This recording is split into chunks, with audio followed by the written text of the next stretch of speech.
प्रिय विद्यार्थियों, नमो संस्कृताय। अब आपको पढ़ा रहे हैं शिक्षा के अंतर्गत भारतीय विश्वविद्यालय अधिनियम 1904, इंडियन यूनिवर्सिटीज एक्ट 1904।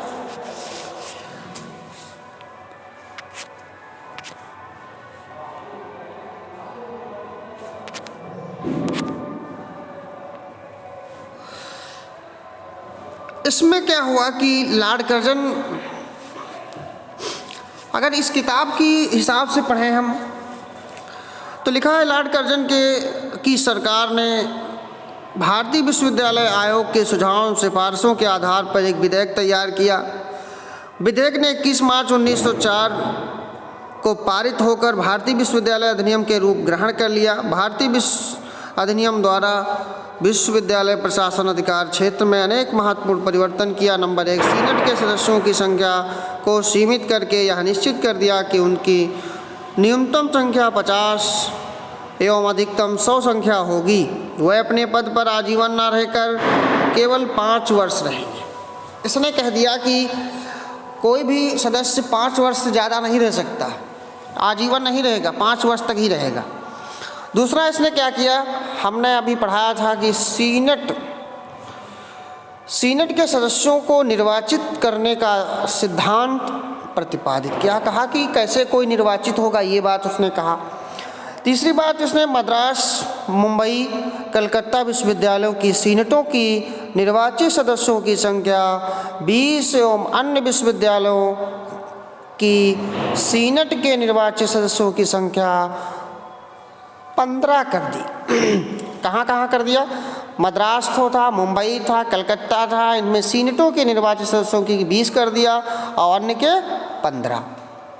मतलब मद्रास, मुंबई, कलकत्ता 20 और अन्य 15। अब है सिंडिकेटों। जो सिंडिकेटों की बात कर रहा है को कानूनी स्वीकृति प्रदान की गई। मतलब कि सिंडिकेटों मतलब वामपंथी। मतलब कि अब क्या हुआ कि विश्वविद्यालयों के शिक्षकों को उनको उचित प्रतिनिधित्व दिया जाने लगा।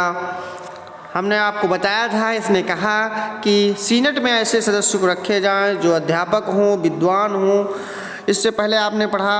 अब क्या, विश्वविद्यालयों से मान्यता प्राप्त करने के इच्छुक कॉलेजों के लिए नियम कठोर कर दिए।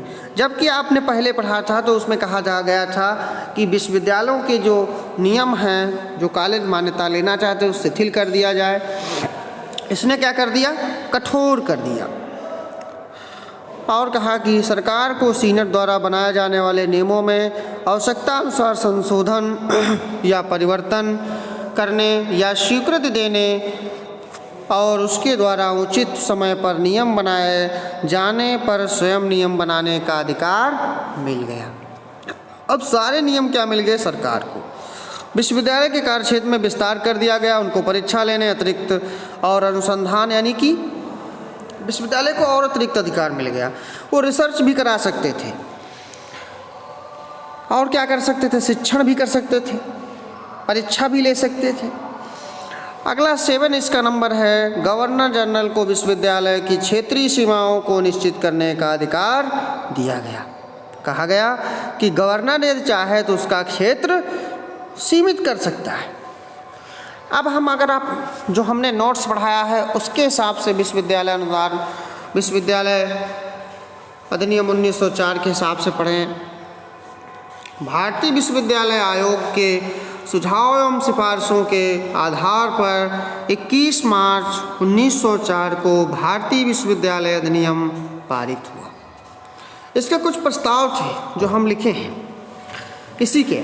नंबर 1, सीनेट के सदस्यों की संख्या 100 से न्यूनतम संख्या 50 होगी। 100 होगी और क्या कर दिया? 50 कर दिया। और क्या कहा?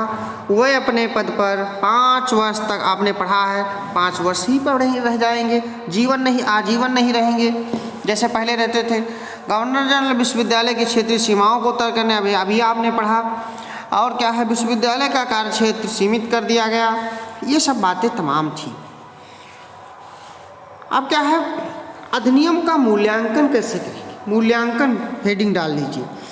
मूल्यांकन क्या हुआ इस विश्वविद्यालय की भारतीयों पर प्रतिकूल प्रतिक्रिया हुई और उन्होंने इसे संशय की दृष्टि से देखा।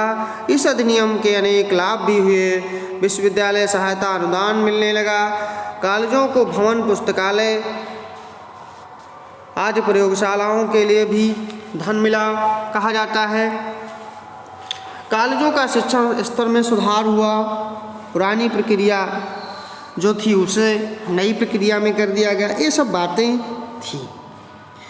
अब सरकारी प्रस्ताव शिक्षा नीति संबंधी एक हेडिंग आपको पढ़ना होगा, वो आपको पढ़ेंगे, वो हम आपको आगे पढ़ाएंगे यहाँ से।